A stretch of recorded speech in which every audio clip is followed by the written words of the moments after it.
Well, hello everyone.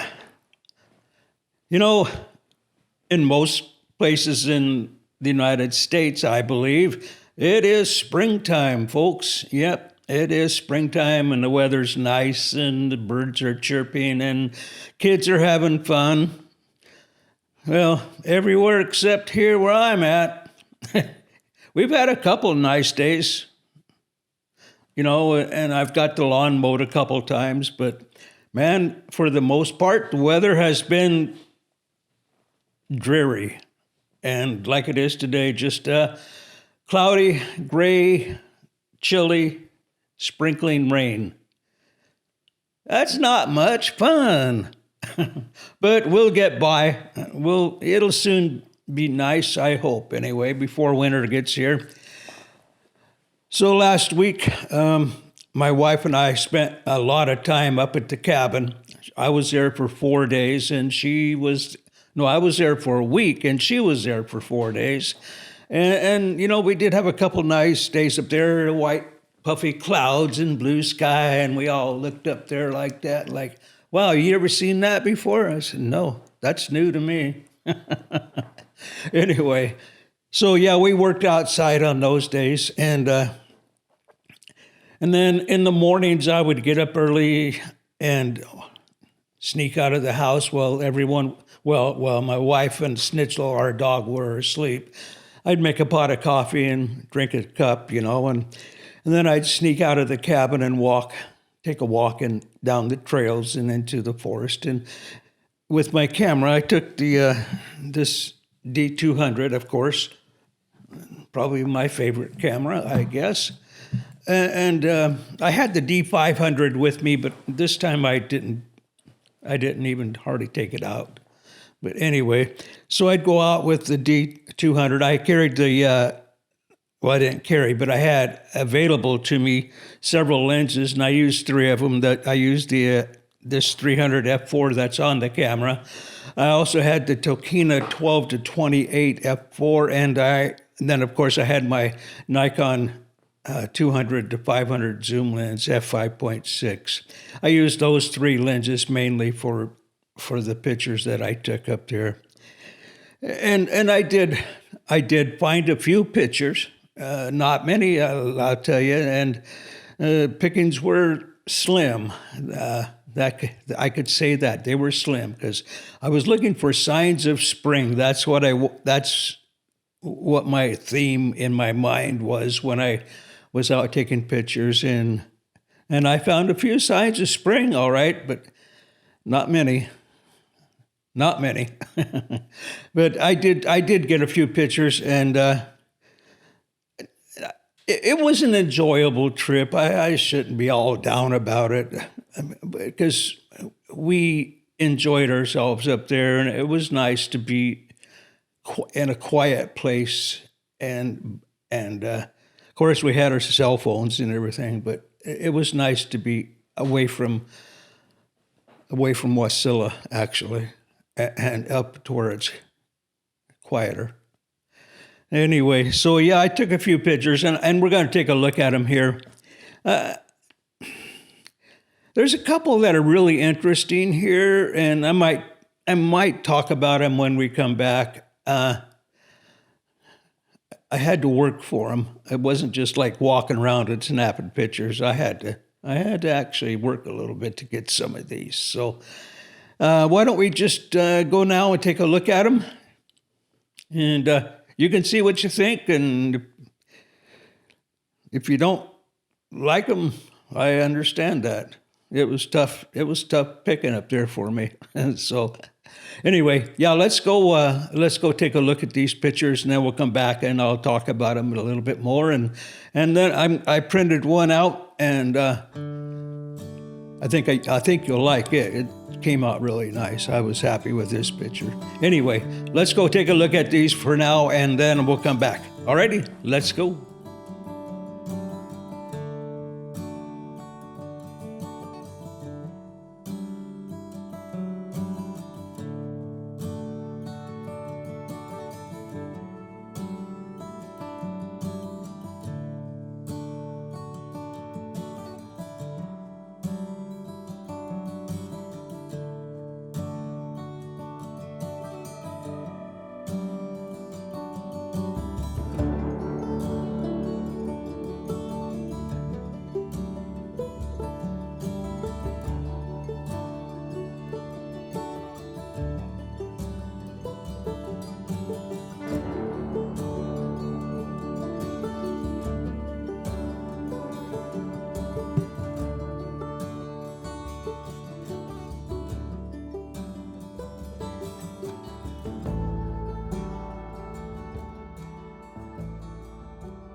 Well, I hope you found something to enjoy from those pictures. Like I said, the pickings were a little slim last week. All those were taken handheld. I never used a tripod at all on any of those. And the ISO range on those pictures, it was ISO ranged varied between ISO 320 and ISO 1600. Many of them were at 1600, and you know, a lot of people complain about the noise of the small, 10 megapixel file, but for what I do, for what I'm doing right now, boy, I can't complain. I mean, I very rarely do I make a print larger than 17 by 22 probably. And I have printed these 10 megapixel files at that size, and they come out pretty nice, actually. So I got no complaints. I mean, I used to be a pixel peeper, but I'm not anymore. If the picture looks good at 2 feet, yeah, it's good enough for me. Now, there's 3 or 4 pictures I'd like to talk about a little bit here. So the first one is going to be the picture of the bird's egg.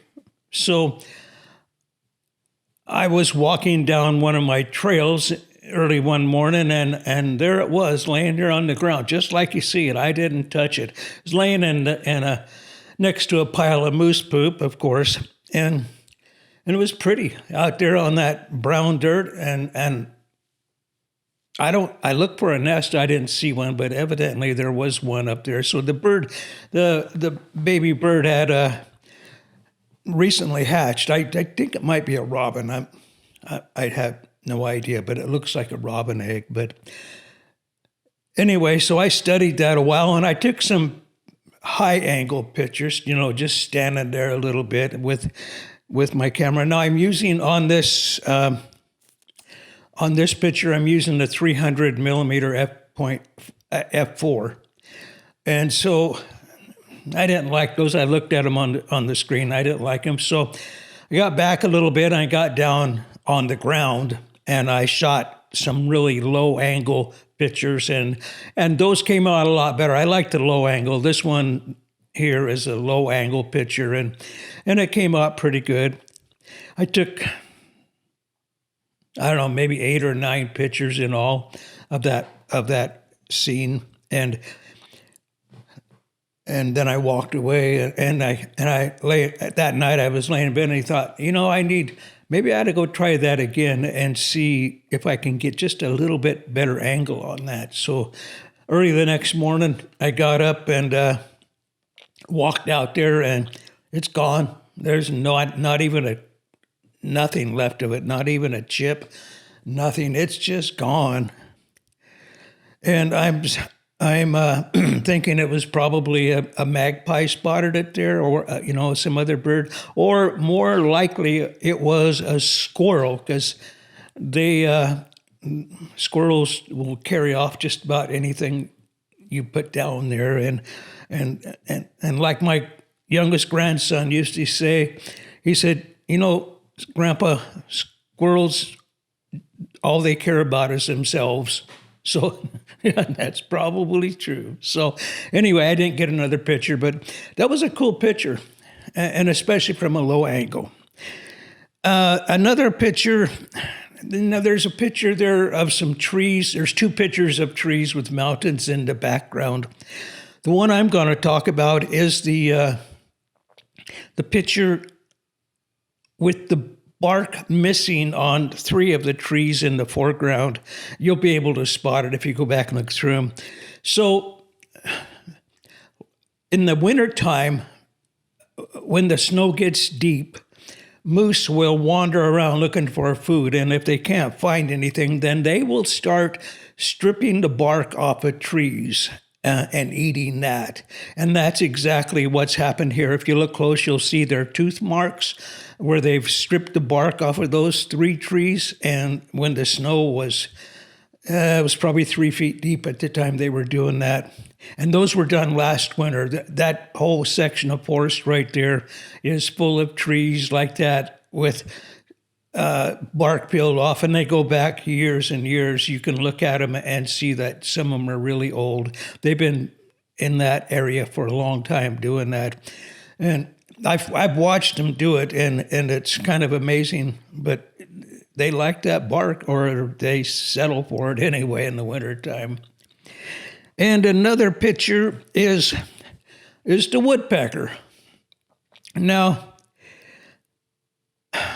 I was in this section of forest many times, and I'd see this little this little lady actually, and she'd flick on by me, and land on a tree. But by the time I could get focused on her, she'd take off to another place, and I tried to get a picture of her for, I don't know, 3 or 4 days at different times of the day.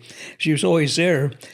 And my last morning at the cabin, I was walking down the trail. I was looking for her and also looking for owls, because there is owls that perch up in those trees. But anyway, and I was walking along, and wham, she just goes right in front of my eyes, eye level, about 6 feet away from me. And just this woodpecker does, and flies from my left to my right.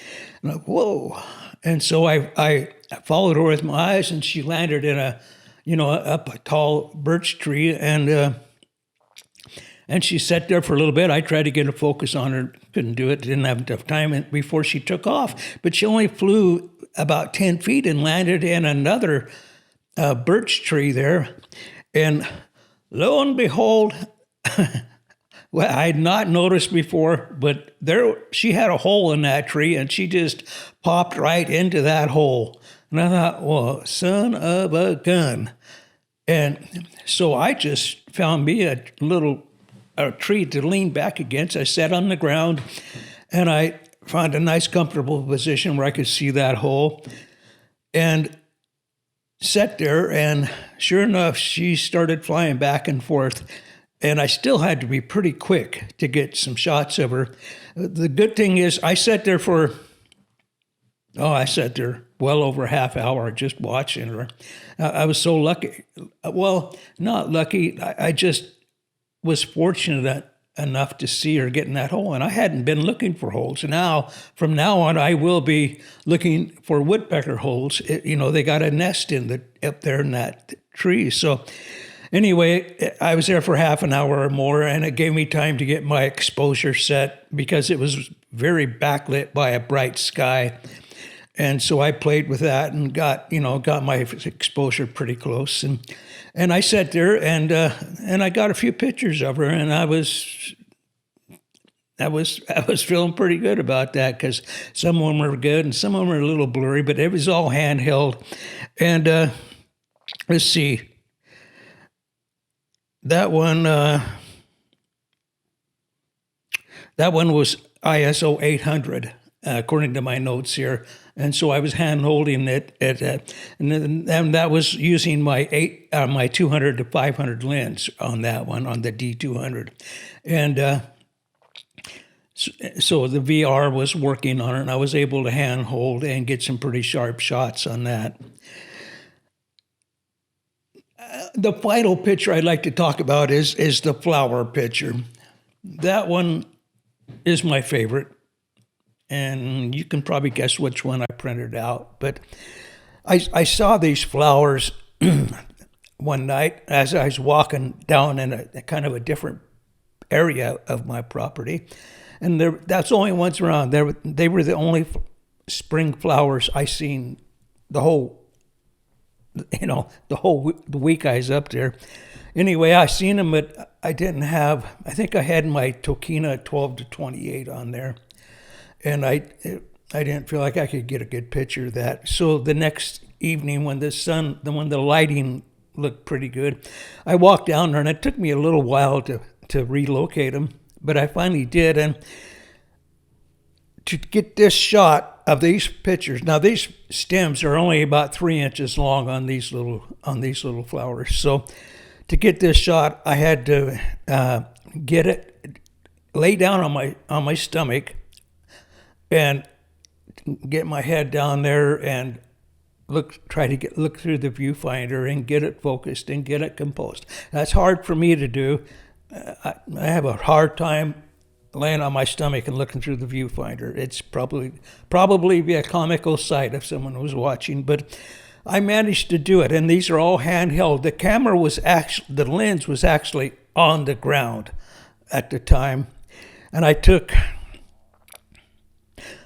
when I first got there, the sun was shining directly on it, and that's kind of what I was looking for.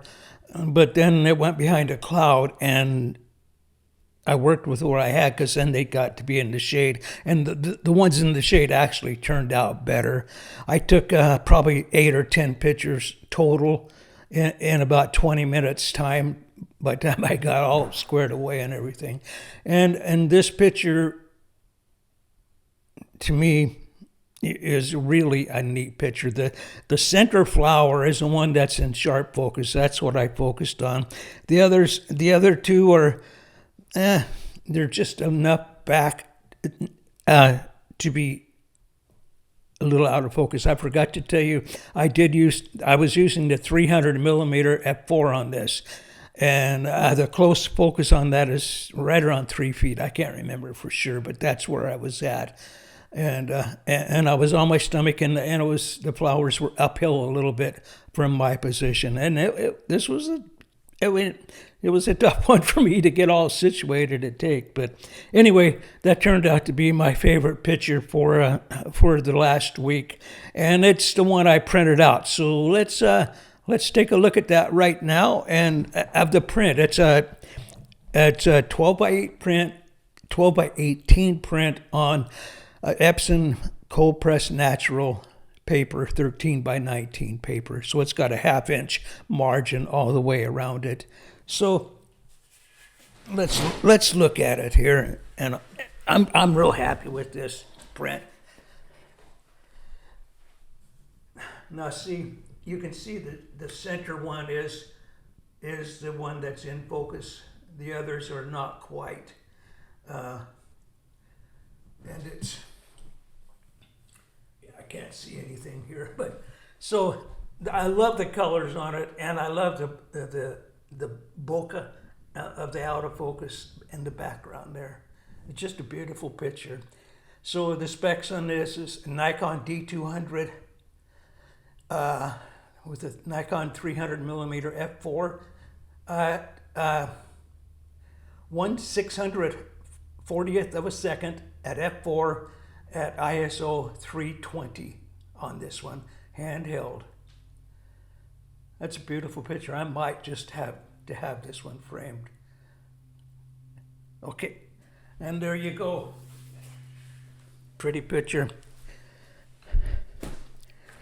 So I think that's about all we got for today. I was kind of disappointed that I didn't get a few more pictures. I tried, but the weather just didn't cooperate. You guys take care, and I'll see you next week. Keep shooting those cameras. Keep taking pictures. Sometimes you get lucky. Sometimes it's not luck. Sometimes it's skill that you get a good picture with, but you got to keep shooting to do that, though. So anyway, take care. Thanks for coming by. I appreciate it a lot. We'll talk to you next week. Bye now.